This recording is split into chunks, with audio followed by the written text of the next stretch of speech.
اور اب جب کہ میں نے اسے ٹھکانے لگانے کا تہیا کر لیا ہے تو اس کی خوش قسمتی آڑے آ گئی۔ یہ معلوم کرنے سے قبل کہ شام میں اس کی کیا دلچسپی ہے میں اس کے خلاف کوئی قدم نہیں اٹھا سکتا، لیکن تم نے پیٹر سے تو ایسی کوئی بات نہیں کہی۔ اسے تو تم یہی تاثر دے رہے ہو جیسے پہلی فرصت میں تم اولیو ہاورڈ کو ٹھکانے لگا دو گے۔ یہ ضروری ہے، اگر میں پیٹر کو اصل بات بتا دوں تو وہ کسی جلد بازی سے کھیل بگاڑ بھی سکتا ہے، اس لیے مصلحتاً اسے دھوکے میں رکھنا ضروری ہے۔ کیا کسی شخص کو دھوکے میں رکھنا بری بات نہیں ہے؟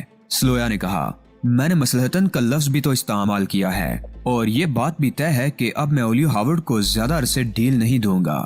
ہونا آخر وہی ہے جو پیٹر کی خواہش ہے، تو پھر میرے لیے کیا حکم ہے چیف؟ برڈ نے پوچھا۔ میں ابھی شام کے کونسل جنرل سے ملنے جاؤں گا، اسے گفتگو کرنے کے بعد امید ہے کہ صورتحال واضح ہو جائے گی، لیکن ایسا نہیں ہوا۔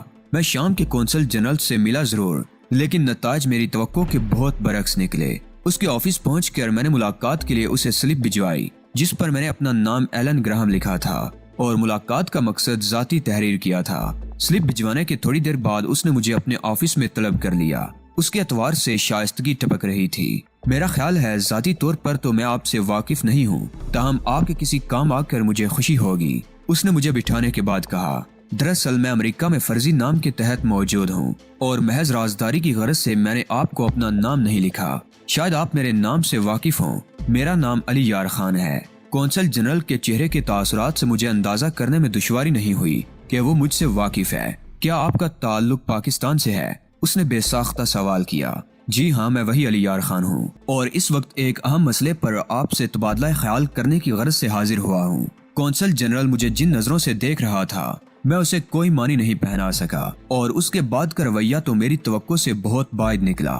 اس نے گھنٹی بجا کر ملازم کو طلب کیا اور اسے بولا، ذرا ہیکل جیکل کو بلا لاؤ، ان کی ضرورت ہے۔ جو گفتگو میں کرنا چاہتا ہوں اس کے لیے رازداری بہت ضروری ہے۔ میں نے کہا، ان دونوں کو آ جانے دو، انہیں ایسے ہی کاموں کے لیے زحمت دی جاتی ہے جن میں بہت زیادہ رازداری درکار ہوتی ہے۔ اس کے انداز نے مجھے الجھن میں ڈال دیا۔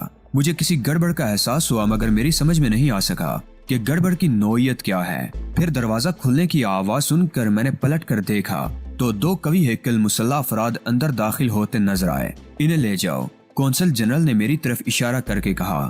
فی الحال یہ ہمارے مہمان رہیں گے۔ میں بری طرح بوکھلا گیا، مجھے اس سے اس سلوک کی توقع ہرگز بھی نہیں تھی۔ یہ آپ کیا کر رہے ہیں؟ میں نے احتجاجی لہجے میں کہا، میں آپ کے پاس ایک اہم کام سے آیا تھا۔ جو نام تم نے استعمال کرنے کی کوشش کی ہے اس نام کا حامل شخص عرصہ ہوا بم کے ایک حادثے میں جاں بحق ہو چکا ہے۔ میرے 14 طبق روشن ہو گئے۔ یہ تو میرے ذہن میں تھا ہی نہیں کہ میرے مرنے کی خبریں شائع ہو چکی ہیں۔ گو کہ میں نے بعد میں ظاہر ہو کر بہت کچھ کیا تھا مگر یہ خبر عام نہیں ہو سکی تھی۔ یوں وہ مجھ پر شبہ کرنے میں حق بجانب تھا۔ چلو، مجھ پر مسلح افراد میں سے ایک نے خونخوار لہجے میں کہا، میرے ساتھ جو کچھ بھی ہوگا میں اسے بھگتنے کو تیار ہوں۔ میں نے کھڑے ہوتے ہوئے کہا، لیکن تمہاری اصلیت کا علم ہونے کے بعد ہی ہم یہ فیصلہ کریں گے کہ تمہارے ساتھ کیا سلوک کیا جائے۔ معلوم نہیں تم کون ہو اور کیا چاہتے ہو۔ کونسل جنرل نے بہت خراب لہجے میں کہا، اس وقت تمہارے لیے بہتر یہی ہے کہ تم خاموشی سے چلے جاؤ۔ میں بہت مصروف آدمی ہوں، جو چاہو کرو۔ میں نے پلٹتے ہوئے کہا، لیکن اگر میری اصلیت جاننا چاہتے ہو تو گوٹے ہل کے جنرل ٹیری سے تمہیں بہت مدد مل جائے گی۔ اس کے بعد اسلحے کے زد پر مجھے ایک کمرے میں، جسے کمرے کے بجائے اسٹور کہنا زیادہ مناسب ہوگا، قید کر دیا گیا۔ میری یہ قید تنہائی پورے دن پر محیط تھی۔ کسی نے آ کر میری حالت تک پوچھنے کی زحمت نہیں کی۔ پھر کوئی شام 6 بجے کے قریب انہی دونوں افراد نے، جنہیں میں ہیکل اور جیکل کے خفیہ نام سے جانتا تھا، مجھے اسٹور سے نکالا اور دوبارہ اسی کمرے میں پہنچا دیا جہاں صبح کونسل جنرل سے ملاقات ہوئی تھی۔ اس بار کونسل کے علاوہ ایک اور شخص بھی موجود تھا۔ اتفاق سے سفیر محترم آج ہی ایک کام کے سلسلے میں نیو یارک آ گئے۔ اب یہی تمہارے بارے میں کوئی فیصلہ کریں گے۔ شام کے سفیر نے گہری نظروں سے میرا جائزہ لیا، مجھے بیٹھنے کا اشارہ کیا اور بولا، تو تمہارا نام ایلن گراہم ہے؟ یہ میرا فرضی نام ہے۔ میں نے کہا، یہ بات میں نے صبح ہی بتا دی تھی۔ تمہارا اصرار ہے کہ تم علی یار خان ہو، جبکہ ہماری معلومات کے مطابق وہ خبر مصلحتاً شائع کرائی گئی تھی اور اس میں میری مرضی کا دخل تھا۔ مجھے نہیں معلوم تھا کہ کسی روز یہی بات میرے لیے زحمت کا سبب بن جائے گی۔ میں نے سفیر کی بات کاٹ دی تھی مگر اس کے چہرے سے ناگواری ظاہر نہیں ہوئی۔ دیکھو، یہ امریکہ ہے، یہاں کے لوگوں کو طرح طرح کے خبط ہیں۔ اخبار میں کسی مجرم کی خبر چھپتی ہے تو بہت سے سر پھرے اعتراف جرم کے لیے تھانے پہنچ جاتے ہیں۔ جبکہ در حقیقت ان کا اس جرم سے دور کا بھی واسطہ نہیں ہوتا۔ میں کوئی خپتی نہیں ہوں سفیر محترم، میں نے قدرے تلخ لہجے میں کہا۔ مجھے احساس ہے کہ آپ لوگوں کا وقت بہت قیمتی ہے، لیکن آپ کو بخوبی اندازہ ہوگا کہ میرے وقت کی قیمت آپ لوگوں کے وقت کی بنسبت کتنی زیادہ ہے۔ تلخ ہونے کی ضرورت نہیں ہے، سفیر نے ٹھہرے ہوئے لہجے میں کہا۔ ہمارے ساتھ کبھی ایسا نہیں ہوا کہ کسی نے اگر کوئی دعویٰ کیا ہو۔ یہ پہلا موقع ہے اور تم نے دعویٰ بھی اس قسم کا کیا ہے جس نے ہمیں چکرا کر رکھ دیا ہے۔ ہونا تو یہ چاہیے تھا کہ ہم تم سے صرف نظر کر دیتے، لیکن تم دیکھ رہے ہو کہ ہم تمہارے ساتھ سر کھپا رہے ہیں۔ کیا آپ مجھ پر کوئی احسان کر رہے ہیں؟ میں نے کہا۔ میرا لہجہ بدستور تلخ تھا۔ ہرگز نہیں، سفیر نے نفی میں سر ہلایا۔ پوری عرب دنیا علی یار خان کی خدمات سے واقف ہے جو اس نے فلسطین کے لیے سر انجام دی۔ ہم اس شخص تک کا احترام کرنے پر مجبور ہیں جو اس نام سے متعلق بھی ہو۔ مجھے داد و تحسین کی نہیں بلکہ آپ کی توجہ کی ضرورت ہے۔ جب تک آپ کو یہ یقین نہیں ہو جائے گا کہ میں ہی علی یار خان ہوں، بات آگے نہیں بڑھ سکے گی۔ ہم اسی لیے یہاں بیٹھے ہیں کہ اس مسئلے کا حل تلاش کیا جا سکے، سفیر نے بڑی متانت سے کہا۔ یہ کوئی سفارتی مسئلہ نہیں ہے جناب، فوری توجہ طلب معاملہ ہے۔ آخر آپ اس مسئلے کو حل کرنے کے لیے کتنا وقت صرف کرنے کا ارادہ رکھتے ہیں؟ میری یہ بات اسے ناگوار گزری تھی، مگر اس نے ظاہر نہیں کیا اور پہلے کے سے پرسکون انداز میں بولا، تمہارے دعوے کی تصدیق کرنے کے لیے ہمارے پاس کوئی ذریعہ نہیں ہے۔ ویسے بھی بارے ثبوت مدعی کے ذمہ ہوتا ہے۔ یہ تو تمہارا کام ہے کہ تم اپنے دعوے کا کوئی ایسا ثبوت پیش کرو جو ہمارے لیے قابل قبول ہو۔ تمام دن مجھے حبس بے جا میں رکھنے کے بعد مجھ سے یہ فرمائش کی جا رہی ہے، کیا یہ زیادتی نہیں ہے؟ اگر تم کوئی قابل قبول ثبوت پیش کر سکو تو ہم تم سے معافی مانگ لیں گے۔